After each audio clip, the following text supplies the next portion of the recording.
ನಮಸ್ಕಾರ. ನನ್ನ ಹೆಸರು ವೀಣಾ ಅಶೋಕ್. ನಾನು ಹೌಸ್ ವೈಫು. ನನ್ನದು ಪ್ಯಾಷನ್ನು ಆರ್ಗ್ಯಾನಿಕ್ ಫಾರ್ಮಿಂಗ್ ಮಾಡ್ತಾಯಿದ್ದೀನಿ. ಜೊತೆಗೆ ಹೈಕಿಂಗು, ಟ್ರೆಕ್ಕಿಂಗು, ಮ್ಯಾರಥಾನು, ಸೈಕ್ಲಿಂಗು ಇದು ನನ್ನ ಪ್ಯಾಷನ್ನು. ನನಗೆ ಈಗಂತೂ ಸೈಕ್ಲಿಂಗ್ ನನಗೊಂಥರ ನನ್ನ ಪಾರ್ಟ್ ಆಫ್ ದ ಲೈಫ್ ಆಗಿಬಿಟ್ಟಿದೆ. ಸೊ ನಾವು ಸೈಕ್ಲಿಂಗ್ ಇವೆಂಟ್ಗಳೆಲ್ಲನೂ ನಮ್ಮ ಮೈಸೂರಲ್ಲಿ ರಾಯಲ್ ರೈಡರ್ಸ್ ಮೈಸೂರು ಅಂತ ಒಂದು ಟೀಮ್ ಇದೆ. ಆ ಟೀಮ್ ಹೆಡ್ಡು ವಿನಯ್ ಸಿಂಗ್ ಅಂದ್ಬಿಟ್ಟು ಇವ್ರ ಥ್ರೂನೇ ನಾವು ಎಲ್ಲ ಸೈಕ್ಲಿಂಗ್ ಇವೆಂಟ್ಗಳನ್ನೂ ಕಂಡಕ್ಟ್ ಮಾಡ್ತಾ ಇರೋದು. K2K ಸೈಕ್ಲಿಂಗ್ ಮಾಡಬೇಕು ಅಂತ ಇನಿಷಿಯೇಟ್ ತೊಗೊಂಡಿರೋದು ವಿನಯ್ ಸಿಂಗ್ ಅವರೇ. ಹೀಗೆ ನಮ್ಮ ಜರ್ನಿ ಶುರುವಾಗಿದ್ದು ನಮ್ಮ ಫೆಬ್ರವರಿನಲ್ಲಿ ಮಾಡಬೇಕು ಅಂತ ಡಿಸೈಡ್ ಮಾಡಿ ಸೆಪ್ಟೆಂಬರಲ್ಲಿ ನಾವು ಇದನ್ನು 22nd ಶುರು ಮಾಡೋಕ್ಕೆ ಪ್ರೋಗ್ರಾಮ್ ಹಾಕ್ಕೊಂಡಿದ್ವಿ. ನಾವು 11 ಸ್ಟೇಟ್ ಕವರ್ ಮಾಡಿದ್ವಿ. NH44 11 ಸ್ಟೇಟ್ ಕವರ್ ಮಾಡಿರೋದು. 11 ಸ್ಟೇಟ್ ಹೆಂಗಿತ್ತು ಅಂದರೆ ವೈವಿಧ್ಯತೆಯಲ್ಲಿ ಏಕತೆ ನಮ್ಮ ಭಾರತ. ಇದನ್ನು ನಾವು ಕಣ್ಣಾರೆ ನೋಡಿದ್ವಿ. ಬರೀ ಬಾಯಲ್ಲಿ ಯಾರೋ ಕೇಳ್ತಾ ಇದ್ವಿ, ನಾವು ಪೇಪರ್ ನೋಡೋದಾಗಲಿ ಟಿ ವಿ ನೋಡೋದು ಮಾಡ್ತಾಯಿದ್ವಿ. ನಾವು ಕಣ್ಣಾರೆ ನೋಡಿ ಇದನ್ನು ಆ ಕಲ್ಚರ್ನ ನಾವು ಅನುಭವಿಸ್ಕೊಂಡು ಬಂದ್ವಲ್ಲ, ಅದು ದಿ ಗ್ರೇಟ್. ಅದು ಎಷ್ಟು ಪ್ರೌಡ್ ಫೀಲ್ ಆಗುತ್ತೆ ಅಂದರೆ ನಾವು ಇಷ್ಟೊಂದು ವೈವಿಧ್ಯಮಯ ಕಲ್ಚರಲ್ಲಿ ನಾವು ಒಬ್ಬ ಭಾರತೀಯ ಒಂದೇ ಒಂದು ನೇಷನ್ನಲ್ಲಿ ನಾವು ಇದ್ದೀವಿ, ಎಷ್ಟು ಒಗ್ಗಟ್ಟಾಗಿದ್ದೀವಿ ಅನ್ನೋದು ನೋಡಿ ಭಾಳ ಹೆಮ್ಮೆ ಆಯಿತು. Proud to be an Indian. ಒಂದು ಸ್ಟೇಟಿಂದ ಇನ್ನೊಂದು ಸ್ಟೇಟಿಗೆ ಬರೋಷ್ಟರೊಳಗೇ ಚೇಂಜಸ್ಸು ಸರ್, ತುಂಬಾ ಚೇಂಜಸ್ಸು. ಇನ್ಕ್ಲೂಡಿಂಗ್ ನೀವು ಅಗ್ರಿಕಲ್ಚರ್ ಆಗಿರ್ಬೋದು, ಪಕ್ಕದಲ್ಲಿ ಹೋಗ್ಬೇಕಾದ್ರೆ ನೋಡಿದ್ರೆ ಗೊತ್ತಾಗುತ್ತೆ. ಒಂದು ಸ್ಟೇಟಿಂದ ಇನ್ನೊಂದು ಸ್ಟೇಟ್ಗೆ ಆ ಬೆಳೆಗಳೇ ಆಗಲಿ, ಅವರು ಬೆಳೀತಾ ಇದ್ದ ರೀತಿನಾಗಲಿ, ಅವರು ಉಡುಪುಗಳಾಗಲಿ, ಅವರು ಫುಡ್ ಹ್ಯಾಬಿಟ್ಸ್ ಆಗಲಿ, ಎಲ್ಲ ಪ್ರತಿಯೊಂದು ಚೇಂಜಸ್ಸು.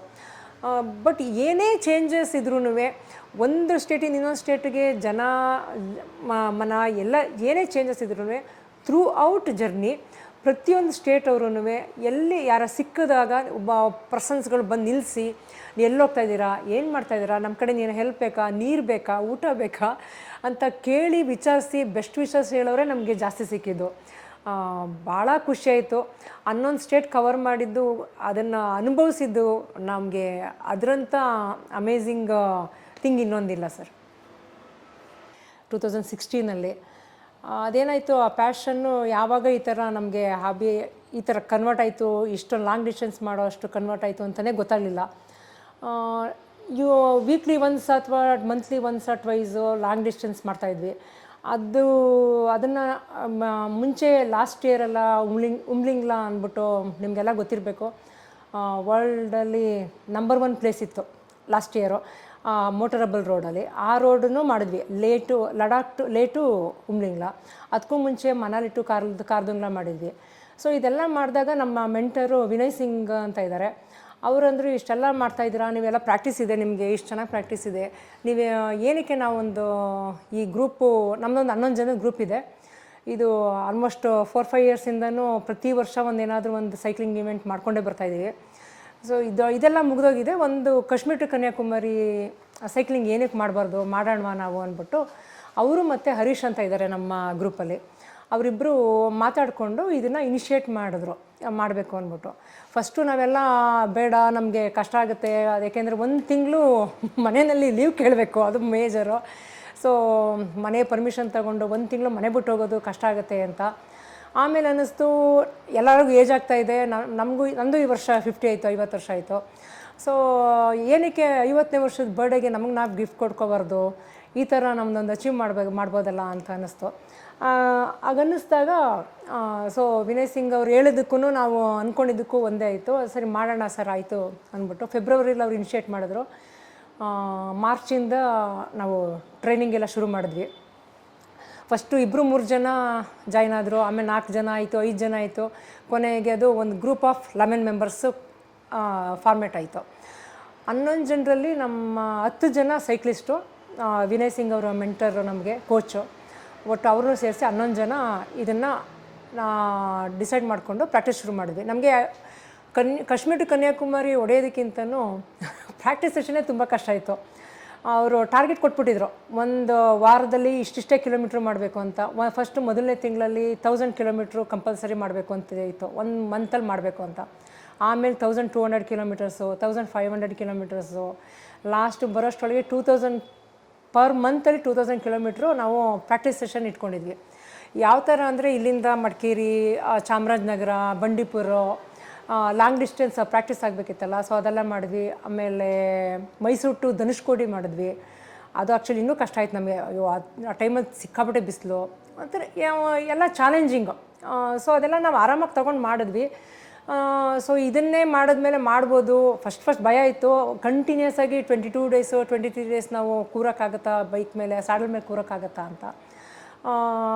ಪರವಾಗಿಲ್ಲ, ಅದು ಏನೂ ಅನ್ನಿಸ್ಲಿಲ್ಲ. ಫಸ್ಟು ಸೆಪ್ಟೆಂಬರ್ 19ನೇ ತಾರೀಕು ಮೈಸೂರಿಂದ ಕಾಶ್ಮೀರಿಗೆ ಫ್ಲೈ ಮಾಡಿದ್ವಿ. ಅಷ್ಟರೊಳಗೆ ನಮ್ಮ ಮೆಂಟರ್ ವಿನಯ್ ಸಿಂಗು ಮತ್ತು ಕ್ರೂ ಮೆಂಬರ್ಸ್ 2 ಕಾರಲ್ಲಿ ನಮ್ಮದು ಸೈಕಲ್ಗಳನ್ನು ಕಾಶ್ಮೀರಿಗೆ 5 ದಿನ ಮುಂಚೆನೇ ಹೊರಟು ಬಂದಿದ್ರು ಅವರು ಅಲ್ಲಿಗೆ. 20ನೇ ತಾರೀಕು ಎಲ್ಲ ಒಟ್ಟಿಗೆ ಜಾಯ್ನ್ ಆದ್ವಿ. 22ನೇ ತಾರೀಕು ಸೆಪ್ಟೆಂಬರ್ 22 ಬೆಳಗ್ಗೆ 6 ಗಂಟೆಗೆ ಕಾಶ್ಮೀರ ಲಾಲ್ ಚೌಕಿಯಿಂದ ನಮ್ಮ ಸೈಕ್ಲಿಂಗ್ ಪಯಣ ಶುರುವಾಯಿತು. ಅಮೇಝಿಂಗ್ ಜರ್ನಿ ಅದೊಂಥರ. ಅದು ಫಸ್ಟ್ ಆಫ್ ಆಲ್ ಅಲ್ಲಿ ಇದ್ದಿದ್ದ ಸೈನಿಕರಾಗಿರ್ಬೋದು, ಪೊಲೀಸ್ನವರಾಗಿರ್ಬೋದು, ಅಲ್ಲಿ ಕಾಶ್ಮೀರಿ ಲೋಕಲ್ ಲೈಟ್ಸ್ ಆಗಿರ್ಬೋದು, ಭಾಳ ಸಪೋರ್ಟ್ ಮಾಡಿದ್ರು. ಅವ್ರಿಗೆ ಅಪ್ರಿಷಿಯೇಟ್ ಮಾಡ್ತಾಯಿದ್ರು. ಈ ಥರ ನಾವು ಲೇಡೀಸು ಮತ್ತು ಈ ಥರ ಗ್ರೂಪ್ ಆಫ್ ಸೈಕ್ಲಿಸ್ಟ್ನ ನಾವು ಈ ಥರ ಹೋಗ್ತಾರೋದು ನೋಡೇ ಇರಲಿಲ್ಲ ನಾವು. ವೆಲ್ ಡನ್, ನೀವು ಮಾಡಿ, ಆಲ್ ದ ಬೆಸ್ಟ್ ಅಂತ ಎಲ್ಲ ಪ್ರತಿಯೊಬ್ಬರು ಬೆಸ್ಟ್ ವಿಶಸ್ ಹೇಳಿ ನಮಗೆ ಬೆಳಗ್ಗೆ 6 ಗಂಟೆ 6:30ನಲ್ಲಿ ಯಾರೋ ಒಬ್ಬರು ಬಂದು ನೋಡಿ ಅಲ್ಲಿ ಯಾವುದು ನಾವು ಮಾತ್ರ ಇಲ್ಲಿ ಮೀಡಿಯಾದಲ್ಲೆಲ್ಲ ನೋಡ್ತೀವಿ ಹಿಂದೂ ಮುಸ್ಲಿಮ್ ಆ ಥರ ಎಲ್ಲ, ಅಲ್ಲಿ ಏನೂ ಇಲ್ಲ. There is nothing. ಅವ್ರುಗಳೆಲ್ಲ ನಮಗೆ ಬಂದು ನಿಮಗೆ ಏನೋ ಬ್ರೇಕ್ಫಾಸ್ಟ್ ಬೇಕಾ, ನಿಮ್ಗೆ ಏನೋ ಹೆಲ್ಪ್ ಬೇಕಾ, ನೀರು ಬೇಕಾ, ನಮ್ಮನೆ ಹತ್ರದಲ್ಲೇ ಇದೆ ಬನ್ನಿ, ಒಂಥರ ಅಷ್ಟು ಸಪೋರ್ಟಿವ್ ಆಗಿ ಎಂಕರೇಜ್ ಮಾಡಿದ್ರು. ಅಲ್ಲಿಂದ ಹೊರಟ್ವಿ. ಕಾಶ್ಮೀರಲ್ಲಿ ಪ್ರಾಬ್ಲಮ್ ಏನಾಗಿದೆ, ಮಳೆ ಬಂದು ಸಿಕ್ಕಾಬಿಟ್ಟೆ ರೋಡೆಲ್ಲ ಡಿಸಾಸ್ಟರ್ ಆಗಿಬಿಟ್ಟಿದೆ. ಭಾಳ ಹೊಟ್ಟೆ ಉರಿಯುತ್ತೆ ಅದು ನೋಡಿದ್ರೆ. ತುಂಬಾ ಟ್ರಾಫಿಕ್ ಜಾಮು 20-25 ದಿನದಿಂದ ಟ್ರಕ್ಗಳು ರೋಡಲ್ಲಿ ಹಂಗಂಗೆ ನಿಂತಿದ್ದಾವೆ. ಅಷ್ಟು ಟ್ರಾಫಿಕ್ ಜಾಮ್ ಆಗಿದೆ. ಆ ಟ್ರಾಫಿಕ್ ಜಾಮಲ್ಲೂ ನಮಗೆ ಇವರು CRPF ಅಂದ್ಬಿಟ್ಟು ಅವರು ಪೂರ್ತಿ ಟೀಮು ಏನಪ್ಪ ಅಂದರೆ ಅಲ್ಲಿ ಗಲಾಟೆ ಮಾಡಬಾರ್ದು ಅಂದ್ಬಿಟ್ಟು 500 ಮೀಟರ್ಸ್ಗೂ 4 ಜನ 5 ಜನ ಟ್ರಕ್ಗಳು ಅವ್ರವ್ರದ್ದೇ ಇದ್ದಿತ್ತು. ಅಷ್ಟು ಪ್ರೊಟೆಕ್ಷನಲ್ಲಿದ್ದರು ಅವರು ಇಡೀ ಥ್ರೂಔಟ್ ಕಾಶ್ಮೀರು. ಅದನ್ನು ಅವರು ನಮ್ಮ 11 ಜನ ಪ್ಲಸ್ ನಮಗೆ 3 ಸಪೋರ್ಟ್ ವೆಹಿಕಲ್ಸ್ ಇತ್ತು. ಇಷ್ಟಕ್ಕೂ ನಮಗೆ ಎಷ್ಟು ಚೆನ್ನಾಗಿ ಸಪೋರ್ಟ್ ಮಾಡಿದ್ರು ಅವರು ಅಂದರೆ, ಒಂದು ಸೈಡು ಟ್ರಾಫಿಕ್ ಜಾಮ್ ಮಾಡಿ ನಮ್ಮಿಷ್ಟು ಜನನ ಕಿಲೋಮೀಟ್ರ್ಗಟ್ಟಲೆ ರಾಂಗ್ ಸೈಡಲ್ಲಿ ಬಿಟ್ಟಿದ್ದಾರೆ. ಇಲ್ಲ ನೀವು ಹೋಗಿ, ನಿಮಗೆ ನಾವು ಯಾವ ತೊಂದರೆನೂ ಕೊಡಲ್ಲ, ನೀವು ಹೋಗಿ ಬೇರೆ ವೆಹಿಕಲ್ಸ್ಗೆ ನಾವು ಇನ್ನೂ ಟೈಮ್ ಇದೆ ಅವ್ರಿಗೆಲ್ಲ, ಒಂದೊಂದು ಡೇ ಕಾಯಬೇಕಾಗತ್ತೆ. ಸೊ ನಿಮಗೆ ನಾವು ಯಾವ ಡಿಸ್ಟರ್ಬು ಮಾಡಲ್ಲ, ನೀವು ಹೋಗಿ ಅಂದ್ಬಿಟ್ಟು ನಮ್ಮ ಜೊತೆಗೂ ಬಂದು ಒಂದು ಸರ್ಟನ್ ಟೈಮಲ್ಲಿ ನಮಗೆ ಎಸ್ಕಾರ್ಟು ಮಾಡಿದ್ದಾರೆ 1 ಕಿಲೋಮೀಟ್ರ್ಗಟ್ಟಲೆ. ಅದು 1 or 2 ಡೇಸ್ ಅಲ್ಲ, ಆಲ್ಮೋಸ್ಟ್ 3-4 ಡೇಸ್ ಕಂಟಿನ್ಯೂಸ್ ಆಯಿತು. ಆ ಥರ ಸಪೋರ್ಟ್ ಮಾಡಿದ್ರು. NH44 ಅವರು ಅಷ್ಟೇ, ಅವರು ನಮಗೆ ಟನಲ್ಗಳು ಸಿಗುತ್ತೆ ಒಂದು 10 ಕಿಲೋಮೀಟ್ರ್ ಟನಲ್, 9 ಕಿಲೋಮೀಟ್ರ್ 10 ಕಿಲೋಮೀಟ್ರ್ ಅಂತ ಟನಲ್. ಆ ಟನಲ್ ಒಳಗಡೆ ಸೈಕಲ್ನ ಬಿಡಲ್ಲ, ಅಲೋ ಮಾಡಲ್ಲ. ಆ ಟನಲೆಲ್ಲ ಯಾವಾಗ ನಾವು ಹೋಗೋಕ್ಕಾಗಲಿಲ್ವೋ ಅವ್ರದ್ದೇ ಜೀಪು, ಅವ್ರದ್ದೇ ವೆಹಿಕಲಲ್ಲಿ ನಮ್ಮದು ಸೈಕಲ್ಗಳನ್ನೂ ಹಾಕ್ಕೊಂಡು ನಮ್ಮನ್ನೂ ಕೂರಿಸ್ಕೊಂಡು ಎಲ್ಲ ಬೇರೆ ವೆಹಿಕಲ್ಗೆಲ್ಲ ಜಾಗ ಬಿಡಿಸಿ ನಮ್ಮನ್ನ ಕರ್ಕೊಂಡೋಗಿ 10 ಕಿಲೋಮೀಟ್ರ್ ಡಿಸ್ಟೆನ್ಸ್ನ ಕವರ್ ಮಾಡಿ ಕೊಟ್ಟಿದ್ರು ಅವರು. ಭಾಳ ಸಪೋರ್ಟಿವ್, ತುಂಬ ಚೆನ್ನಾಗಿತ್ತು. ಕಾಶ್ಮೀರಲ್ಲಿ ರೋಡ್ ಕಷ್ಟ ಆಯಿತು. ಯಾಕೆಂದರೆ ಮಣ್ಣು ಕಲ್ಲೆಲ್ಲ ರೋಡ್ಗೆ ಬಂದು ಭಾಳ ಕಷ್ಟ ಆಯಿತು. ಸಿಕ್ಕಾಬಿಟ್ಟೆ ಡಸ್ಟು, ತುಂಬ ಡಸ್ಟು, ಟ್ರಾಫಿಕ್ ಜಾಸ್ತಿ, ಎಲ್ಲ ಮೂವ್ ಆಗ್ತಾ ಇರಲಿಲ್ಲ ಟ್ರಾಫಿಕ್ಗಳು. ಆ ಸಂಧಿ ಎಲ್ಲ ಜಾಗ ಮಾಡ್ಕೊಂಡು ಹೊಡಿಬೇಕಾಗಿತ್ತು. ಅದಾದಮೇಲೆ ಕಾಶ್ಮೀರಿಂದ ದಾಟಿದ ಮೇಲೆ ನಮಗೆ ಶುರುವಾಗಿದ್ದು ವೆದರು. ತುಂಬ ಹೀಟಿತ್ತು, ಸಿಕ್ಕಾಬಟ್ಟೆ ಹೀಟಿತ್ತು. ಯಾವ ರೀತಿ ಅಂದರೆ ನಮಗೆ ಇಲ್ಲಿ ಮಧ್ಯಾಹ್ನ 1 ಗಂಟೆ 2 ಗಂಟೆಯಲ್ಲಿ ಚೂರು ಅಷ್ಟು ಸ್ಟ್ರಾಂಗ್ ಬಿಸಿಲು ಇದೆಯಲ್ಲ, ಆ ಬಿಸಿಲು ನಮ್ಗೆ ಅಲ್ಲಿ ಬೆಳಗ್ಗೆ 8:30-9 ಗಂಟೆಗೆ ಸ್ಟಾರ್ಟ್ ಆಗ್ಬಿಡೋದು. ನಾವು ಮ್ಯಾಕ್ಸಿಮಮ್ 12 ಗಂಟೆ ತನಕ ಹೊಡಿತಾಯಿದ್ವಿ. 12 ಗಂಟೆ ತನಕ ಪುಷ್ ಮಾಡ್ತಾಯಿದ್ವಿ. ಆ್ಯಕ್ಚುಲಿ 9 ಗಂಟೆ ಮೇಲೆ ಸೈಕಲ್ ಮಾಡೋಕ್ಕೆ ಕಷ್ಟ ಆಗ್ತಿತ್ತು. ಸ್ಟಿಲ್ ನಾವು ಬ್ರೇಕ್ಫಾಸ್ಟ್ ಮುಗಿಸಿ 12 ಗಂಟೆ 12:30 ತನಕ ಪುಷ್ ಮಾಡ್ತಾಯಿದ್ವಿ. ಅದಾದಮೇಲೆ ಆಗ್ತಿರ್ಲಿಲ್ಲ. ಎಲ್ಲರಿಗೂ ಡಿಹೈಡ್ರೇಷನ್ನು, ಎಷ್ಟು ನೀರು ಕುಡಿದ್ರೂ ಸಾಲ್ತಿರಲಿಲ್ಲ, ತುಂಬ ಸುಸ್ತಾಗೋದು. ಸೊ ಆಗೇನಾಗ್ತಿತ್ತು, ನಮಗೆ ಫಸ್ಟ್ ಆಫ್ ಆಲ್ ರೆಸ್ಟ್ ತೊಗೊಳಕ್ಕೂ ಅಲ್ಲಿ ಜಾಗ ಸಿಗ್ತಿರ್ಲಿಲ್ಲ.